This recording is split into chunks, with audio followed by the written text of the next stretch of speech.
మహాత్ములకు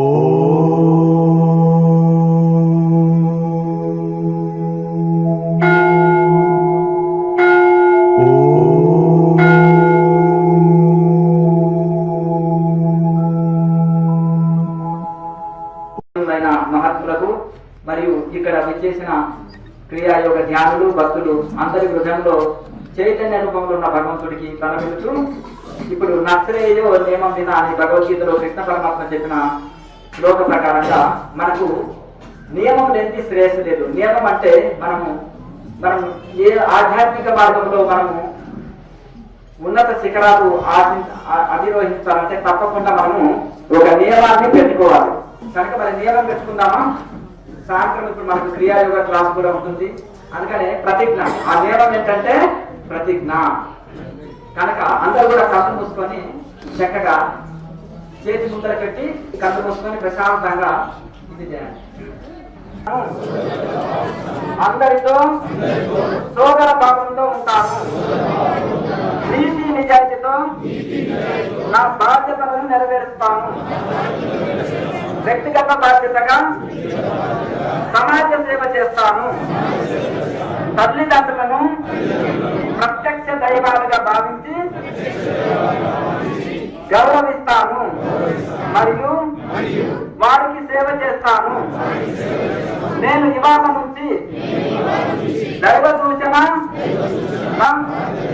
ఉంటాను. పర్యావరణ పరిరక్షణ తప్పకుండా చేస్తాను. స్త్రీలను గౌరవిస్తాను. ఇది నా ప్రథమ బాధ్యత. నేను ఈ క్షణం నుంచి ఆ మతాన్ని ఆచరిస్తూ మిగతా మతాలను మరియు సాంప్రదాయాలను గౌరవిస్తాను. కుల, వర్ణ, ప్రాంత, లింగ వివక్ష చూపకుండా నా దేశం పట్ల బాధ్యతయుతంగా ఉంటూ భావితరాలకు ఆదర్శంగా ఉంటాను. భారతదేశం యొక్క గొప్పతనమును మరియు G50 యొక్క ఉన్నత ఆశయాలను లక్ష్యాలను అందరికీ వివరిస్తాను. జై బ్రహ్మజ్ఞాన భారత్, జై బ్రహ్మజ్ఞాన భారత్, జై బ్రహ్మజ్ఞాన భారత్. అంటే పూర్వము భారతదేశం అంతా కూడా బ్రహ్మజ్ఞానంతో నిండి ఉన్నది. ఎందుకంటే గురుకులాల్లో అప్పుడు సబ్జెక్టులు ఏమున్నాయి చెప్పండి? అంటే వేదాలు ఉన్నాయి సబ్జెక్టులు. రామాయణ, భారత, భాగవత, అష్టాదశ పురాణాలు, పురాణ ఇతిహాసాలు సబ్జెక్టులుగా ఉన్నాయి. అంటే పాఠ్యాంశాలుగా ఉన్నాయి స్కూళ్ళలో. అందులో ఏముంటుంది? ఆ శాస్త్రాలలో ఏముంటుంది?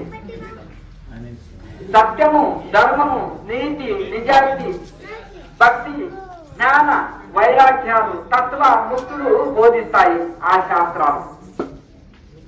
గత ఒక 40 సంవత్సరాల క్రితం తీసుకున్నప్పటికీ కూడా పాఠ్యాంశాలుగా వేమన శతకము, సుమతి శతకము, నీతి శతకము, కొన్ని శతకాలు ఉండేది. ఇంటర్మీడియట్ లో భారతంలోని రామాయణంలోని కొన్ని కథలు కూడా ఉండేవి. మరి ఇప్పుడు పాఠ్యాంశాలు ఎలా ఉన్నాయి? Convent school. ఎప్పుడైతే బ్రిటిష్ అన్ని విదేశీయులు ఎంతలో మొదలు వచ్చారు, రాజ్యాలు మన భారతదేశాన్ని దండెత్తి వచ్చి పరిపాలించారు. అప్పుడు కూడా విద్యా విధానం ఏం మారలేదు. బ్రిటిషర్స్ వచ్చారు. భారతదేశానికి ఇంతమంది వచ్చినా కానీ ఎందుకు పిల్లలు భక్తి, జ్ఞాన, వైరాగ్యాలు తగ్గుతలేవు, సంస్కారము పోవట్లేదు, వీళ్ళు సంస్కార హీనులుగా తయారు కావట్లేదు, ఏమిటి అని ఆలోచన చేస్తే ఓహో విద్యా విధానము, వీళ్ళ విద్యార్థ నాలెడ్జ్ జ్ఞానంతో కూడుకున్నది. ఆ విద్యా విధానంలో మార్పు చేస్తే వీళ్ళందరూ వీళ్ళే కుప్ప కూలిపోతారు అని ఏం చేశారంటే కాన్వెంట్ స్కూల్ ప్రవేశపెట్టి విద్యను మొత్తం మార్చారు. ఇంగ్లీష్ చదివితే ఉద్యోగం, అప్పుడు సంస్కృతం చదివితే ఉద్యోగము, సంస్కృతం చదవాలి. అప్పుడు భగవద్గీత అంత కంఠస్థము, భగవద్గీత చదివితే లాభం ఏంటి నాకని ఇప్పటికీ కుర్రాత అంటారు. అప్పుడు భగవద్గీత చదివితే లాభం ఏంటి అంటే అన్న పాఠ్యాంశాలు, క్వశ్చన్స్, ఆన్సర్స్ చక్కగా రాస్తే ఉద్యోగం వచ్చేది. రాజుగారు తొలుగులో కానీ ఎక్కడ ఉద్యోగంలో కానీ ఎక్కడైనా ఉద్యోగం వచ్చేది. కనుక అది ఆ విద్య ఆధ్యాత్మిక విద్య బుద్ధి ముక్తులని రెండింటిని ఇచ్చేది పూర్వకాలంలో. ఇప్పుడు రెండు విద్యలు ఉంటాయి. భుక్తి విద్య ఒకటి, ముక్తి విద్య ఒకటి. భుక్తి విద్య మనకు స్కూళ్ళు, కాలేజీలో, యూనివర్సిటీల్లో నేర్పిస్తున్నారు.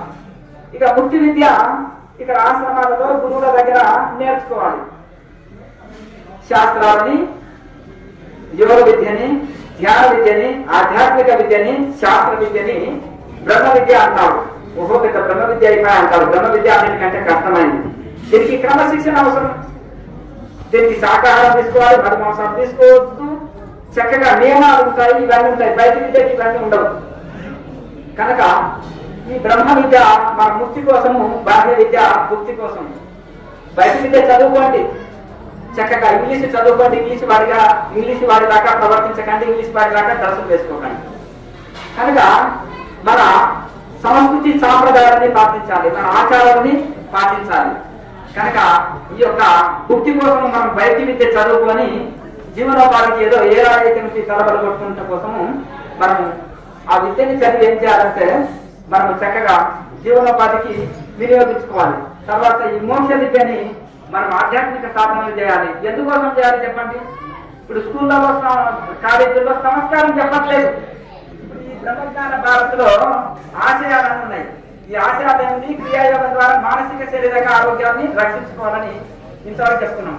క్రియాయోగం ఎందుకయ్యా చేస్తే నాకు బెనిఫిట్ ఏంటంటే శారీరక మానసిక రుగ్మతలని జయించాలి. ఇప్పుడు ఒకసారి ఆరోగ్యం జరిగిందంటే కోట్ల రూపాయలు పెట్టినా ఆరోగ్యం సరికాదు. ఇది మోక్ష సాధన. కానీ ఈ సాధన చేస్తే ఆరోగ్యం చక్కగా ఉంటుంది, మనశ్శాంతి ఉంటుంది, అన్ని లభిస్తాయి. తర్వాత ఇందులో ఆధ్యాత్మిక వికాసం. ఈ మనసు దైవంలో లీనమవుతుంది కాబట్టి దైవ సాక్షాత్కారం, ఆత్మ సాక్షాత్కారం లభిస్తుంది. తద్వారా ఆధ్యాత్మిక వికాసాన్ని పొంది మోక్షం పొందుతాం. రెండో పాయింట్ వచ్చేసి మనము ఆహార అలవాట్లు. ఇప్పుడు చిన్న పిల్లవాడు, 5వ తరగతి చదివే పిల్లవాడు కూడా ఆన్లైన్ లో ఫుడ్ ఆర్డర్ చేసుకొని తింటున్నాడు. అది ఒక నెల రోజులు, 6 నెలలు వంట చేసి ఫ్రిడ్జ్ లో నిలవబెట్టి అప్పటికప్పుడు ఇది చేసి పంపిస్తున్నారు, వేరు చేసి ఇస్తున్నారు. దాని వలన క్యాలరీల శక్తి ఉంటుంది, 0 క్యాలరీల శక్తి ఉంటుంది.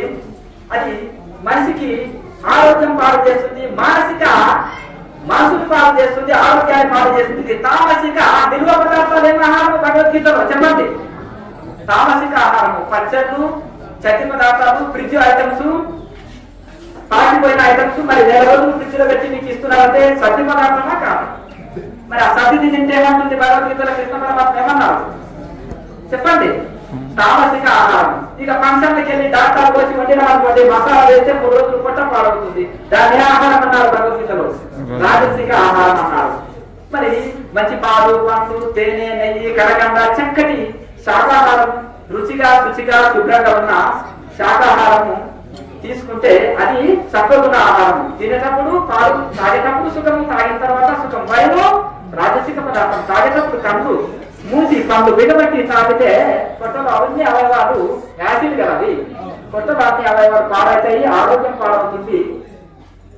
తీసుకునేటప్పుడు దుఃఖమే, తీసుకున్న తర్వాత కూడా దుఃఖమే. కనుక ఈ సాత్విక ఆహారం తీసుకునేటప్పుడు సుఖమే, తీసుకున్న తర్వాత కూడా సుఖమే. రేపు చేయాలంటే మా గురువు గారు అన్నారు, నేను సంకల్పం పెట్టుకొని ఈ ఫ్రీ సర్వీస్ అని ఒకటి చేసుకొని తరగలేసి యజ్ఞం యాగం ఫ్రీ, ముహూర్తాలు ఫ్రీ చెప్తాము, వైద్యం ఫ్రీ చేస్తాము, అలాగే అందరికీ యోగా ఫ్రీ జరుపుతాను. ఒక సంకల్పం 20 సంవత్సరాల కింద తీసుకున్నాం. ఆ శివలింగం మీద చిన్న తరగలేసి ఇక్కడే ఉన్నది శివలింగం తీసి దేవాలయం అయింది. నీకు ఎవరు పెడతారు స్వామి? సొంత ఊరు ఉంటే ఎవరు గౌరవిస్తారు? నీకు ఎవరు డబ్బులు ఇస్తారు? అప్ప అయితే ఎవరు తీరుస్తారు? ఏంటిది అని పిచ్చి శాస్త్రాలు కాకపోతే అన్నారు. మనము సంకల్పంలో చక్కగా ఉండి భక్తిలో బలం ఉంటే భగవంతుడే ఏర్పాటు చేస్తారు, మనం ఎవరు చేసేవాళ్ళము అని అనుకున్నాం. కనుక చక్కగా 20 సంవత్సరాల నుంచి కూడా ఒక ఫీజు ₹1 అతీతంగా నడుస్తుంది. గురు పౌర్ణానికి కూడా ₹1 డొనేషన్ తీసుకోకుండా అని నేను చెప్పినాను.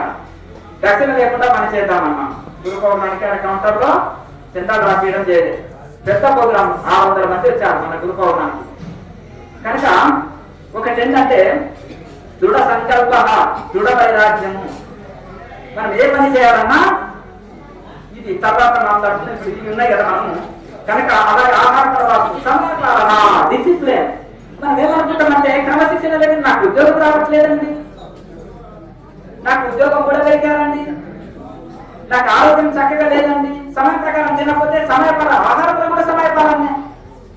ఎప్పుడో 4 గంటలకు తింటే ఎట్లుంటుంది? ఆహారంలో సమయపాలన.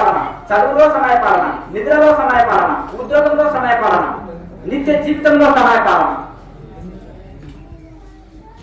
చూడ ప్రతిదీ డిసిప్లిన్ ఉండాలి. డిసిప్లిన్ లేకనే మనం ఆరోగ్యం అన్ని రకాలుగా నష్టపోతున్నాం. కనుక సమయపాలన, ఆహార అలవాట్లు చాలా ముఖ్యం. దీని ఒక రోజు కూడా చెప్పొచ్చు సబ్జెక్టు, వారం నెల రోజులు కూడా చెప్తాను ఆహారం మీద. కనుక కేఎంసీ ఛానల్ అనివార్య కారణాల వలన, కొంచెం టెక్నికల్ ఇష్యూ వలన అది ప్రస్తుతం నిలిపివేయబడి ఆగిపోయింది.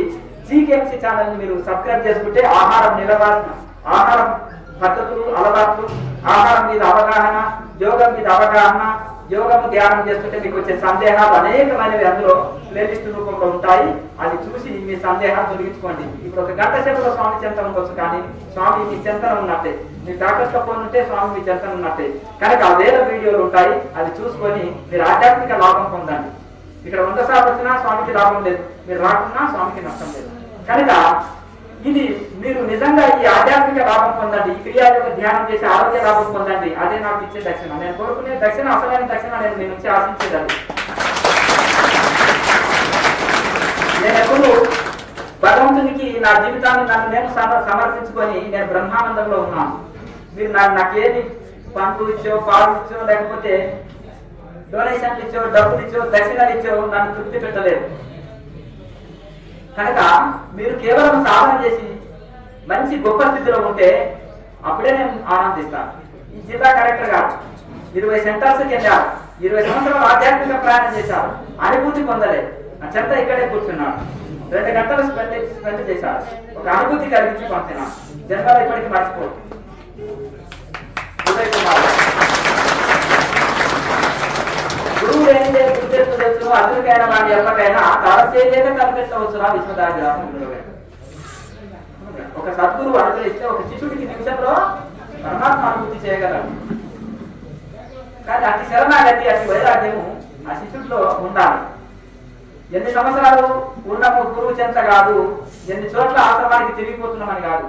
మనము ఇంటి దగ్గర ఉన్న ఆశ్రమంలో ఉండే నియమాలు పాటిస్తే ఆశ్రమంలో ఉన్నవాళ్ళు, ఆశ్రమం వాసం చేస్తూ ముడుకుంటాం తిని హాయిగా దాని కింద గురుకబెట్టి పన్నమనుకో మనం ఇంటి దగ్గర ఉన్న వాళ్ళని.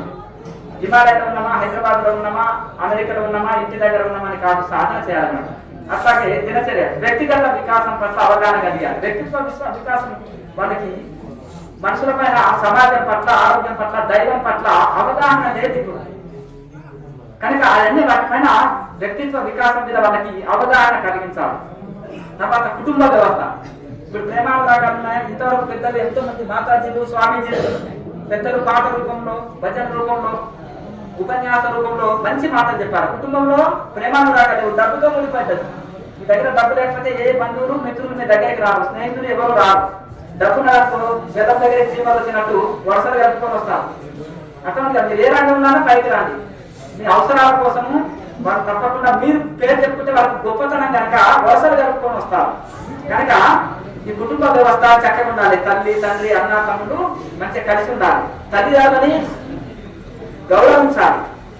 ఓల్డేజ్ హోమ్లు వెళ్ళిపోతున్నాయంటే కుటుంబ వ్యవస్థ చక్కగా లేదని అర్థం. పిల్లలకి సంస్కారం ఇస్తలేరు, సంపదలు ఇస్తున్నారు. సంపదతో పాటు సంస్కారం ఇవ్వండి, చదువుతో పాటు సంస్కారం ఇవ్వండి, సంపద ఇవ్వండి, చదువు ఇవ్వండి, సంస్కారం కూడా ఇవ్వండి. ఆశ్రమాల దగ్గర తీసుకురండి, ఉపదేశాలు ఇప్పియండి. గురువుల ద్వారా మంచి వాటిని సంస్కారవంతులుగా చేస్తే మిమ్మల్ని దేవతలాగా చూసుకుంటారు. తర్వాత వాళ్ళు హ్యాపీగా ఉంటారు, మిమ్మల్ని హ్యాపీగా ఉంచుతారు. ఒకవేళ వాళ్ళకి డబ్బులే ఇచ్చారు, భౌతిక చదువే ఇచ్చారు అనుకోండి, వాళ్ళు హ్యాపీగా ఉంటారు, ఏడుస్తూ కలుపుతారు, మిమ్మల్ని రోజు ఏడిపిస్తారు. కనుక దీని వల్ల ఏంటంటే కుటుంబ వ్యవస్థ కనుక గురువులని పూజించాలి, తల్లిదండ్రులని గౌరవించాలి, గురువులని పూజించాలి. కుటుంబ వ్యవస్థ అందరూ మంచి ఆప్యాయతతో ఉండాలి. తర్వాత ఇంకొకటి, ప్రతి క్రియాయోగి నేను భారతదేశానికి ఏ రకంగా సేవ చేయాలి, పుట్టిన నెలకి ఏ రకంగా సేవ చేయాలని అనుకోవాలి. దేశం నాకేమిచ్చింది, తల్లిదండ్రులు ఏమిచ్చారు, అత్తమామ ఏమిచ్చారు, వాళ్ళు ఏమిచ్చారు, వీళ్ళు ఏమిచ్చారు అంటారు తప్ప నేను అత్తమామకి ఏం సేవ చేసిన, తల్లిదండ్రులకు ఏం సేవ చేసిన, నేను పుట్టిన నెలకి ఏం సేవ చేసినని ఎంతమంది ఆలోచిస్తున్నాం చెప్పండి. వాళ్ళు ఏమిచ్చారు, వాళ్ళు నీవేమిచ్చినావు, నేనేమిచ్చినాను అని ఆలోచన చేసుకోవాలి. కనుక భగవద్గీతలో కృష్ణ పరమాత్మ నిష్కామ కర్మ అన్నారు. అంటే ఉద్యోగం చేస్తారు, డబ్బులు వస్తాయి, ఏది అనుభవిస్తారు, దైవాన్ని అని అనుభవించాలి.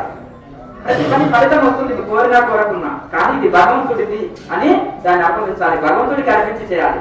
ఉన్న దాంట్లో కొంత సమాజ సేవకు, దైవ సేవకు వినియోగిస్తే అది మనం జన్మ జన్మల మనకు తోడుగా వస్తుంది. అది బ్యాంకులో వేసుకున్న ధనం లాంటిది. ఇక్కడ ఉండేది ఇక్కడే. ఇక్కడ ఉంటే విద్య వదిలిపోతుంది, దేహం వదిలితే ధనం వదిలిపోతుంది. ఇంత మంచిగా చూసుకున్న శరీరం కూడా ఇక్కడే వదిలిపెట్టుకోవాలి. కానీ మనం చేసుకున్న పుణ్యము సాధన జన్మ జన్మలకు తోడు వస్తుంది. కనుక మనకు దాన్ని సమాజానికి ఉపయోగపడాలి. సేవ ద్వారా తిరిగి సాధన ద్వారా మనము సాధన ధనాన్ని కూర్చుకునేవారు. ఇక్కడ ధనం ఇక్కడ ఉంటుంది, ఇక్కడ శరీరం ఇక్కడే ఉంటుంది, ఇక్కడే వదిలేస్తాం. కానీ మన సాధన అనే ధనము తీసుకెళ్ళాలి. కనుక బాగా ఎంత సంపాదిస్తే అంత మంచిది. ఈ యొక్క క్రియాయోగం అనే ధనాన్ని, సాధన అనే ధనాన్ని. తర్వాత అయితే సరైన గురువుని ఎన్నుకోవడం. మనం ఏమనుకుంటామంటే అక్కడ శివలింగ వాళ్ళని వదలం, ఇక్కడ తాంత్రికులను వదలం, భూత వైద్యులను వదలం, అర్థమైందా? ఎక్కడ వదలం. వారు 7 మంది గురువులో ఏ గురువులు పార్వతీ మాతకు శివ పరమాత్మ చెప్పిన మరి ఆ 7 మంది గురువుల్లో ఎవరు అంతేనా కదా? మరి ఎవరు అనేది మనం చూసుకోవాలి. శాస్త్ర ప్రమాణం శాస్త్రీయంగా మనకి, ఎందుకంటే శాస్త్రీయంగా బోధించి థియరీ ప్రాక్టికల్ ని మనకు అవగతం చేసి చక్కగా మనకు ఆత్మ వైపు పరమాత్మ వైపు ప్రయాణం చేసేటట్టు ఒక సదాచారాన్ని, ఇప్పుడు మీరు చేసేది సత్కర్మలు, నోములు, వ్రతాలు, పూజలు, దానాలు, ఇవన్నీ సత్కర్మలు పుణ్యాన్ని పెంచుతాయి, మోక్షాన్ని ఇవ్వలేవు శంకరాచార్యులు చెప్తారు. కనుక మీరు కోటి సత్కర్మలు చేసిన పుణ్యాన్ని పెంచుతాయి, చిత్తం శుద్ధి అయ్యి ఆ మోక్ష సాధన అనేది ఇవి మనకు అర్హులను చేస్తాయి. కనుక తర్వాత ఏం చేయాలి? సాధన చేసుకోవాలి. సాధన వలన మనం ముక్తాత్మలం అవుతాం. సత్కర్మలు కూడా చేయాలి, సాధన కూడా చేయాలి. తర్వాత అంధవిశ్వాసాలను విడనాడాలి. ఇక్కడ మనం అంధవిశ్వాసాలు ఒకరు చేశారు అని మనం చేస్తున్నాం. ఒక ఋషి స్నానం చేస్తూ తన చెవుని ఒక కుప్పగా కట్టి ఉంచితే ఇంకొక ఆయన వచ్చాడు సోమవారం రోజు సేతు స్నానం చేసేటప్పుడు శివలింగం కట్టి చేస్తే డబల్ పుణ్యమేమని ఇంకొక ఆయన కుప్ప కట్టాడు, ఇంకొక ఆయన కుప్ప కట్టాడు, 1,00,000 కుప్పలని. అయ్యో నేను శివలింగం కట్టినాను అనుకొని అందరూ కూడా సోమవారం రోజు ఇలా కట్టారు, అంధ పరంపర ఎదురు వెళ్తుంది, నా చెంపు దొరకకపోయాని ఆయన ఎంతో బాధపడ్డారు. కనుక వాళ్ళు చేస్తున్నారు, నేను చేస్తున్నాను అనేది అనకుండా ఎందుకు చేస్తున్నారు అనేది రీజన్ తెలుసుకోవాలి. కనుక అలాగే అంధవిశ్వాసాన్ని విడనాడాలి. తర్వాత పరమాత్మని చేరుకుంటలో అవగాహన కలిగించుకోవాలి. అలాగే క్రియాయోగం యొక్క ఆవశ్యకతని గుర్తించి మనము ప్రజలకు దీని మీద అవగాహన కలిగించి దీని యొక్క గొప్పతనాన్ని తెలుసుకొని దీన్ని పాఠ్యాంశాలుగా పెట్టాలి. అది ఒకరితో అయ్యే పని కాదు. ఇప్పుడు భగవద్గీత పెట్టమంటారు, కురాన్ పెట్టమంటారు, బైబిల్ పెట్టమంటారు. ఇది ఒక కులానికి మతానికి సంబంధించింది కాదు. ఇది yoga day, world yoga day, world meditation day అని ప్రపంచంలో అన్ని దేశాలు జరుపుకుంటున్నాయి. ఇప్పుడు మతాలకు అతీతంగా ఇస్లాం ఎక్కువ ఉంటుంది, క్రిస్టియానిటీ ఎక్కువ ఉంది ప్రపంచ దేశాలు. మరి వాళ్ళు కూడా యోగా డే జరుపుకుంటున్నారు. అంటే యోగానికి మతం కులం లేదు. ఒక భారతీయ సనాతన ఋషులు ఆచరించింది, కానీ యోగానికి కులం మతం లేదు. కనుక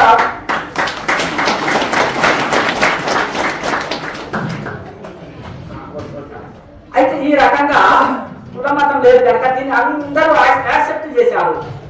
లేకపోతే ఒప్పుకుంటారా చెప్పండి? మా దేవుడిని పూజించాలంటే మా దేవుడిని కూడా, దేవుడికి నాకు లేదు నిరాకారం, నిరంజనం అంటే సాకారము నిరాకారం రెండు భగవంతుడు. అట్లంటే మన సాకార భక్తులు కోపం అవుతారు. అలా కాదు, సాకారము నిరాకారం, సాకారంలో నిరాకారంలో ఎలాగైనా అభివృద్ధి చెందుతారు నిజమైన భక్తులు.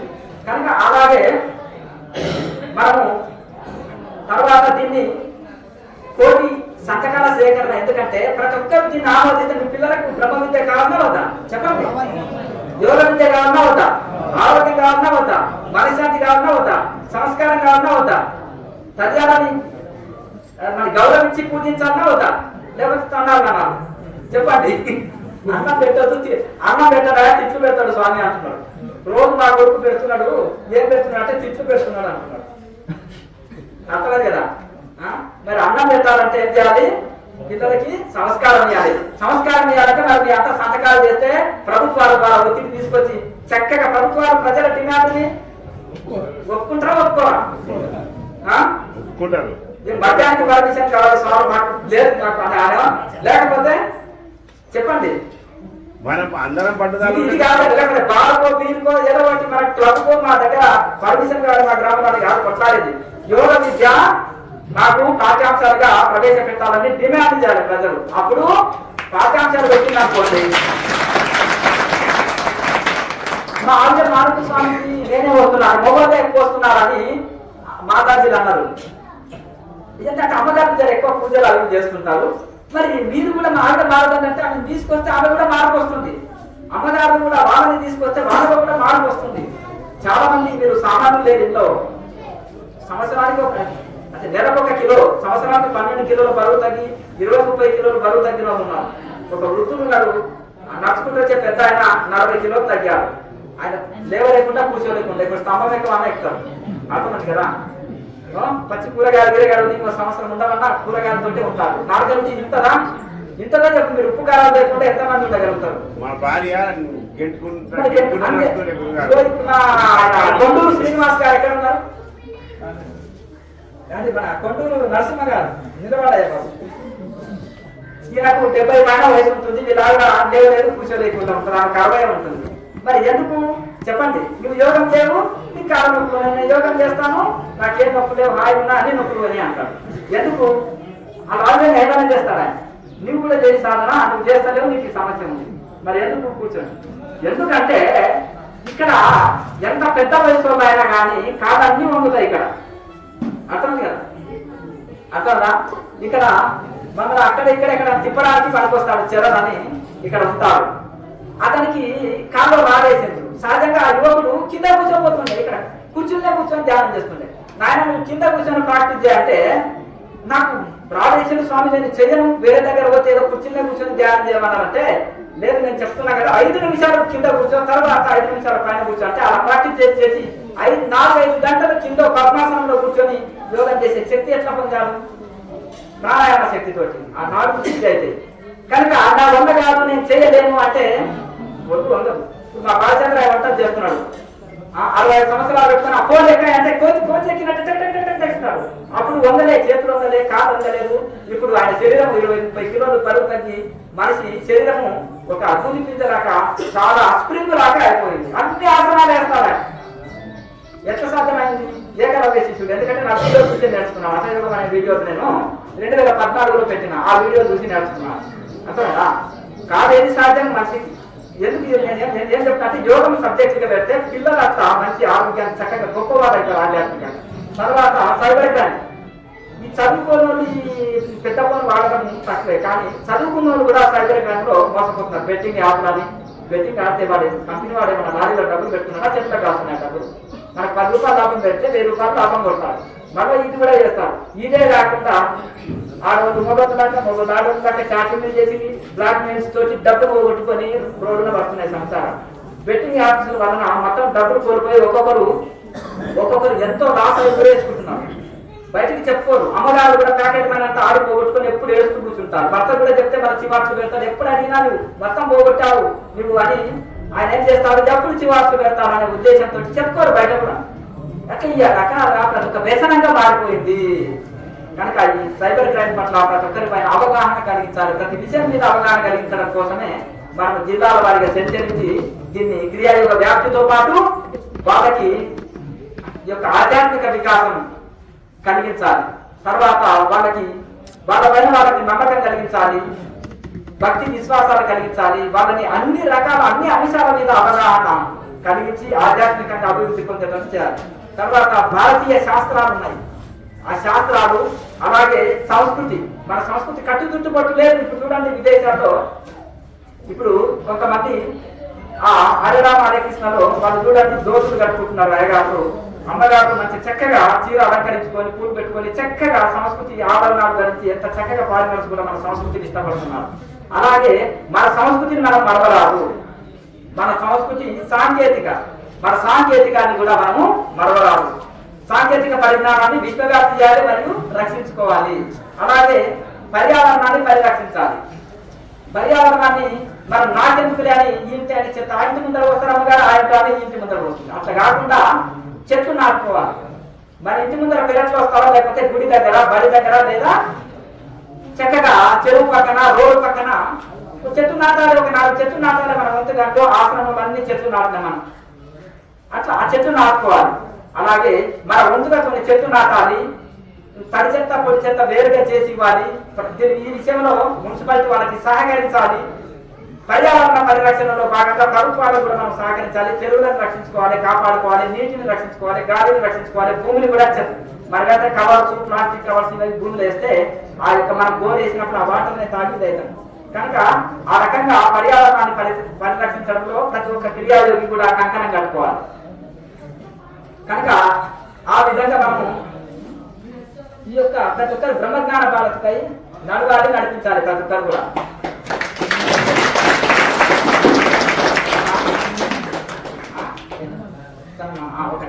అయితే ఇప్పుడు మనము కంకణము అంటాం. నేను కంకణం కట్టుకున్న ఈ పని నెరవేరుస్తే అంటే యజ్ఞము యాగము పూజలు చేసేటప్పుడు ఒక సంకల్పం చెప్పుకొని ఒక కార్యం చేసేటప్పుడు కంకణం అనేది కట్టుకుంటాం. ఆ కంకణం కట్టుకోవడం వల్ల ఏంటంటే కంకణం బద్దున్నై ఉన్నాను అంటే ఈ కంకణంలో సంకల్పం చెప్పుకుంటాం, దానికి బద్దున్నై ఉన్నాను అనుకుంటాం. అట్లా మనం ఇక్కడ ఈ రోజు నుంచి కూడా మనము ప్రతిరోజు సమయపాలన ప్రకారం నేను క్రియాయోగ ధ్యానం చేస్తాను, శాకాహారిగా ఉంటాను, సమయం తప్పకుండా సాధన చేస్తాను, నా వంతుగా సమాజానికి సేవ చేస్తాను. G50లో భాగంగా మన భారత అది బ్రహ్మజ్ఞాన భారత్కై పర్యటిస్తున్నాము.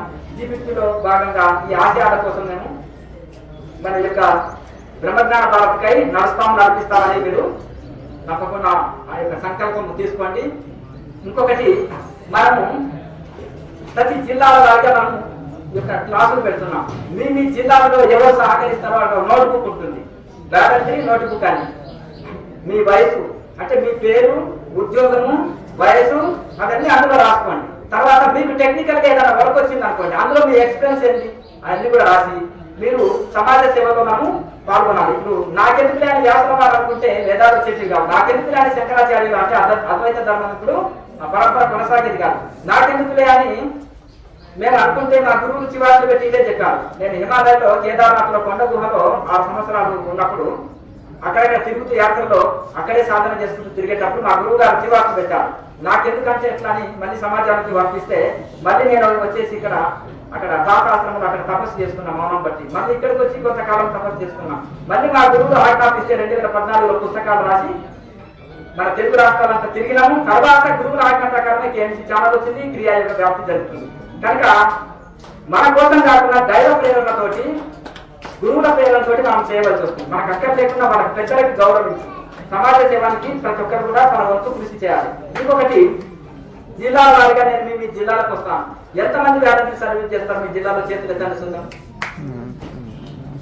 చూడు బాబు, భాస్కరరావు గారు ఏమంటారు, అందరు ఎత్తుతారు కానీ ఎవరు రాదు. నేను చెప్పాను పర్వాలేదు, అందులో ఎవరైనా ఆసక్తి చూపెట్టినప్పుడు అందులో రాయండి.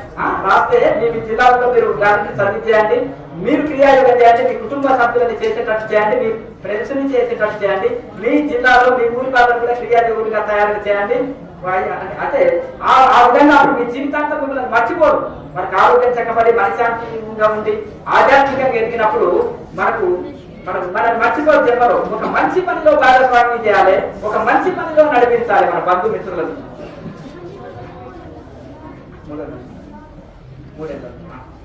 అయితే ఇక్కడ చూడండి, ఒక నిమిషం చూడండి.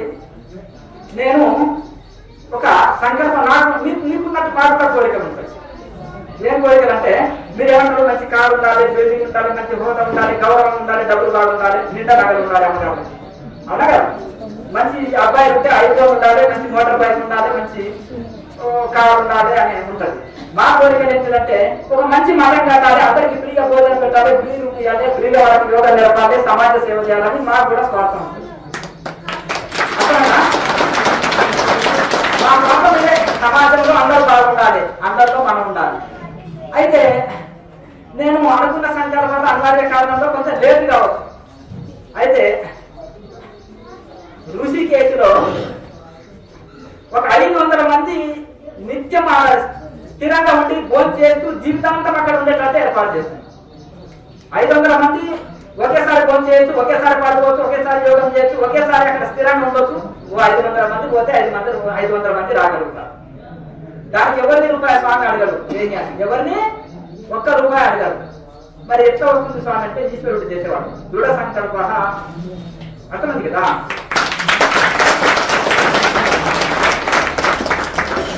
కనుక నేను ఎందుకంటే సంకల్పం ఎంత గొప్పదంటే మీరు కూడా అందుకని ఒకటి ఏం చేయాలంటే సత్యవంతమైన జీవితం. సత్య హరిచంద్రుడు సత్యంతోటే చరిత్రలో నిలిచారు. అర్థమైంది కదా. ధర్మరాజు ధర్మంతో చరిత్రలో నిలిచారు. ఏకరవుడు గురుభక్తితోటే చరిత్రలో నిలిచారు.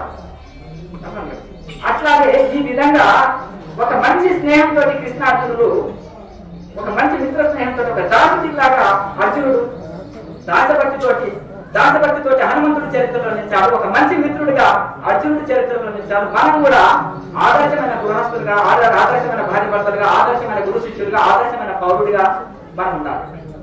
శ్రీశైలం రోడ్డులో కూడా మనం 3 సంవత్సరాల లోపల పూర్తి చేసుకుంటాము.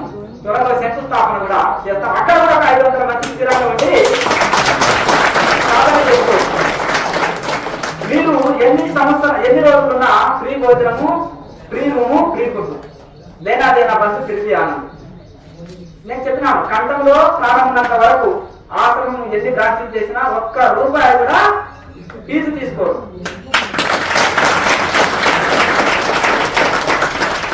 నేను శాలరీ కోసం పని చేయను, సాటిస్ఫాక్షన్ కోసం చేస్తానని 20 years బ్యాక్ చెప్పినాను. అర్థమైంది కదా? కనుక అలాగే నేను నిజమైన భక్తులు కోరనక్కర్లేదు దేహి అని సంకల్పం సార్. అర్జునుడు ఆయన చేతిలో బాగా ఉంది, కొడితే ముల్లోకాల్లో పని చేసుకోగలుగుతాడు. మన దగ్గర కూడా యోగుల దగ్గర, ప్రతి ఒక్కరి దగ్గర సంకల్పం అనే భావం ఉంది. ఉద్యోగం లేదా సంకల్పం పెట్టుకోండి. అర్థమైంది కదా? భార్య భర్తల మధ్య గొడవ ఉన్నాయా, సంకల్పం పెట్టుకోండి. అన్నదమ్ముల మధ్య గొడవ ఉన్నాయా, సంకల్పం పెట్టుకోండి. అప్పుల్లో ఉన్నారా, సంకల్పం పెట్టుకోండి. ఆరోగ్యం బాగలేదా, సంకల్పం పెట్టుకోండి. కానీ సంకల్పం భౌతిక కోరికల కోసం సంకల్పాన్ని వృధా చేసుకోకూడదు. చిన్నపిల్లవాడికి డైమాండ్స్ ఉన్నాయి, బ్రెయిన్ పనిస్తే డైమాండ్స్ ఇచ్చేస్తారు, వాటి విలువ తెలియదు అసలు. మనం కూడా సంకల్పాన్ని వృధా చేయకూడదు, కానీ కనీస వసతుల కోసం పెట్టుకోవచ్చు. కనుక మీరు సంకల్పం పెట్టుకోండి. సంకల్పంలో సాధించలేదంటే మీ సాధనలో బలం లేదు అంటే, స్వామీజీ నేను ఏ చక్రంలోకి వచ్చినానండి, కుండల్ని యాక్టివేట్ లేదు, ఆధ్యాత్మిక డెవలప్మెంట్ లేదంటారు కదా, మరి నాకు కుండల్ని యాక్టివేట్ అయిందా, నేను ఏ చక్రంలో ఉన్నాను అంటే, మనం అనుకున్న సంకల్పం 6 నెలల్లో నెరవేరిందా, 3 నెలల్లో నెరవేరిందా, దాన్ని బట్టి దైవ కృప మన మీద ఉంది. మన సంకల్పం పనిచేస్తుంది, మన సాధన పనిచేస్తుంది. సాధనలో మనం ఒక స్టేజ్కి వచ్చినాము, మన సంకల్పం బలంగా పనిచేస్తుందంటే సాధనలో మనం మంచి స్థితిలో ఉన్నామని గుర్తు. అర్థమైందా? మీరు ఒక సంకల్పం అనుకోండి, చాలా సంకల్పం అంటే పెద్ద సాధన చేయాలి. చిన్న సంకల్పం అంటే విశ్వామిత్రుడు సృష్టికి ప్రతి సృష్టి చేయాలనుకున్నాడు, అప్పుడు ఎక్కువ సాధన చేయవలసి వచ్చింది. మీరు ఒక చిన్న కారు తీసుకోవాలనుకున్నారు, దానికి చిన్న సంకల్పం. ఒక ఇల్లు కట్టుకోవాలన్నారు, చిన్న సంకల్పం. అప్పులు పోవాలనుకున్నారు, చిన్న సంకల్పం. జబ్బు దొరకాలి, రోగాలు పోవాలనుకున్నారు, చిన్న సంకల్పం. ఇప్పుడు ఇది మోక్ష సాధన. ఈ మోక్ష సాధనలో చేస్తుంటే ఆరోగ్యం సేవ చేసుకోవడం అనేది చాలా ఈజీ. ఇక్కడ ఉండే వేల మంది క్రియాయోగులు కూడా మోక్ష సాధన చేస్తే వారికి తెలియకుండానే వెయిట్ లాస్ అయ్యిండ్రు, బీపీ షుగర్లు తగ్గినాయి, అతి బరువు తగ్గిండ్రు, అన్ని జబ్బులు పోగొట్టుకొని మంచి శుద్ధమైన శరీరం కలిగి ఉన్నారు. కనుక ఈ రకంగా చక్కటి ఆరోగ్యం, మొదటి లాభమే ఆరోగ్యం యోగం చేస్తే, రెండో లాభం మనశ్శాంతి, మూడో లాభం మోక్షం. ఒక దెబ్బకు 3 బిడ్డలు. క్రియాయోగం చేస్తే ఏంటి లాభం అంటే, ఎవరు చేశారంటే రాముడు, కృష్ణుడు చేశారు, ఋషులు చేశారు, సనాతనమైంది.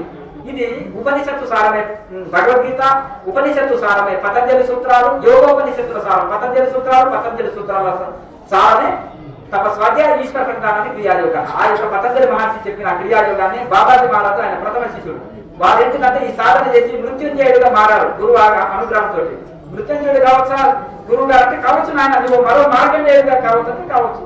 ఆయనకు ఆ కోరుకున్నది, ఆ సంకల్పం నెరవేర్చుకున్నాడు. తర్వాత గృహస్థు అయిన లాయర్ మహాశయని ఆ మిగతా సమాజంలో ఉండే గృహస్థులంత ఆదర్శం కోసం ఆయన దీక్షలిచ్చి వారు లాహిరి మహాశయ సాధన చేసి ఒక ఋషిగా మారి అష్ట సిద్ధులు పొంది నివురు కప్పిన నిప్పులాగా ఉంది. స్వాతంత్ర సమర యోధులు ఇంకా గొప్ప మహానుభావులకు అందరికీ ఈ యొక్క క్రియాయోగ దీక్ష ఇచ్చి పరమంశ యోగానంత ప్రపంచ దేశాలంతా దీన్ని వ్యాప్తి చేసి క్రియాయోగులుగా మార్చారు. అయితే ఇక్కడ ఒకటి ఏంటిదంటే, ఈజీ మార్గము, సులభ మార్గం మోక్ష సాధన కంట. సహజం కర్మ కౌంటేయ, ఇది శ్వాస కర్మ అనేది సహజమంది. ఇది లేకపోతే చిరకాలం బ్రతకం. ఈ యోగ కర్మసు కౌశలం, దీన్నే కౌశలయుక్తంగా చేయాలి. లారిమాశయ తత్వార్థ భగవద్గీత రాశాడు, యోగ భగవద్గీత.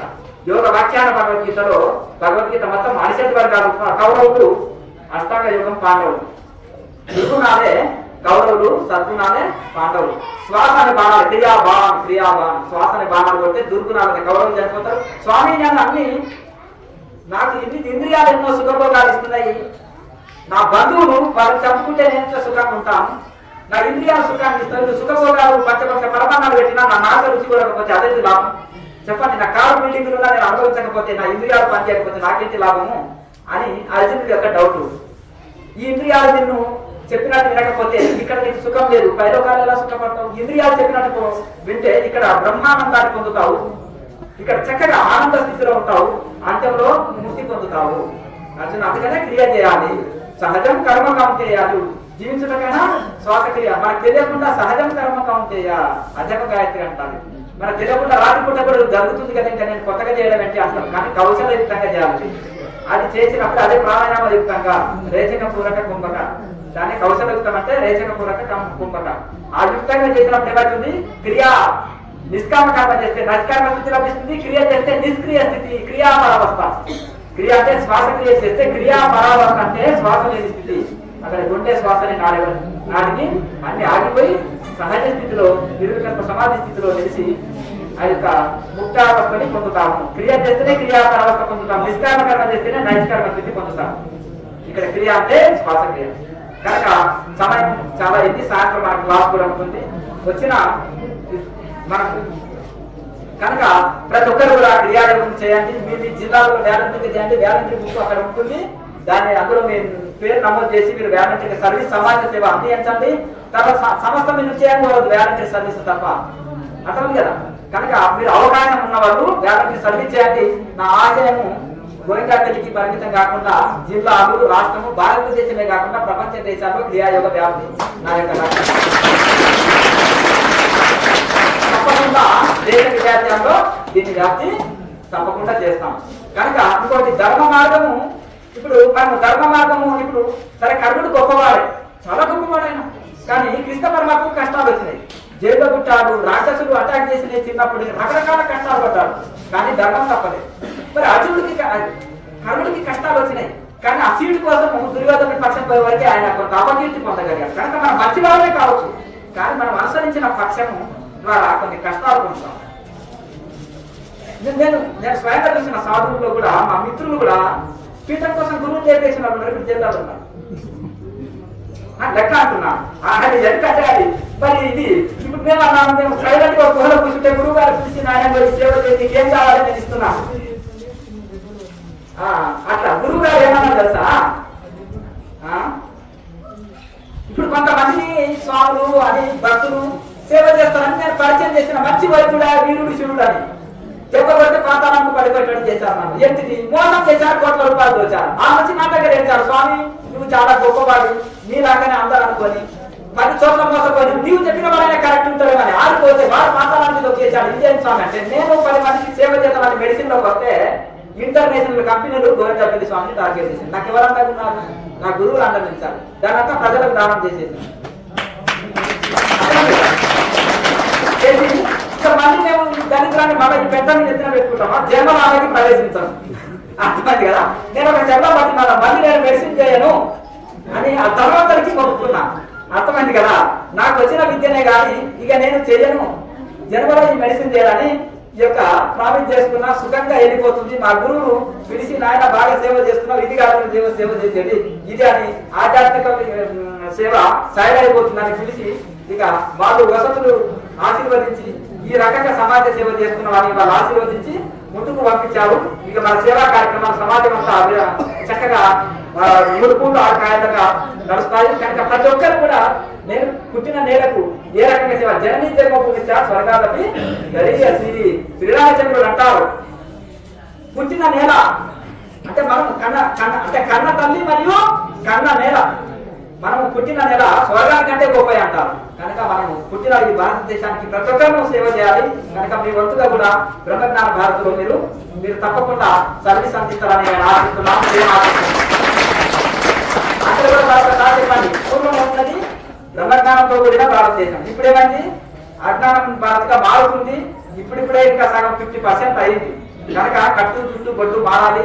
మన శాస్త్రాలు, మన యొక్క వేద విద్య, యోగ విద్య, బ్రహ్మ విద్య దీన్ని మనం ఆచరించి ధరించి ఋషులుగా మారాలి. అప్పుడు బ్రహ్మజ్ఞాన భారత్ అవుతుంది. అందరూ చెప్పండి, జై బ్రహ్మజ్ఞాన భారత్, జై బ్రహ్మజ్ఞాన భారత్, జై బ్రహ్మజ్ఞాన భారత్. కనుక సాధు మాతాజీలతోటి, స్వాములతోటి, మఠాలతోటి, స్వాములతోటి, భారతదేశంలో ఉండే ముముక్షులతోటి అందరితో కలిసి ప్రయాణం చేస్తున్నాను. అందరినీ కలుపుకొని పోతాను.